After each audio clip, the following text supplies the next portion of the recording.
আমাকে একজন কমেন্ট করে বলেছিল হ্যান্ডমেড জুয়েলারি বানানোর জন্য। এই কমেন্টটা আমাকে অনেক দিন আগেই করেছিল, কিন্তু আমার কাছে জুয়েলারির মেটেরিয়ালসগুলো শেষ হয়ে যাওয়ার জন্য আমি এই জুয়েলারিটা বানাতে পারিনি।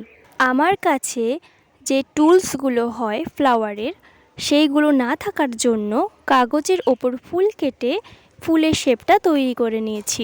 কাগজে বিভিন্ন রকমের ডিজাইন করে তোমরাও আমার মতো ক্লের কাজ করতে পারো। এখানে আমি গাঢ় গোলাপি, সাদা আর সবুজ কালার ব্যবহার করেছি। হ্যান্ডমেড জুয়েলারি অনেক বানিয়েছি, কিন্তু নিজে কখনো পরেই দেখিনি।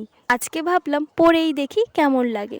সুন্দর লাগছিল, কিন্তু আমাকে না, শাড়ির সাথে জুয়েলারিটা বেশ সুন্দর মানিয়েছে। আর তোমরা দেখে বলো তো এই জুয়েলারিটা তোমাদের কেমন লাগলো।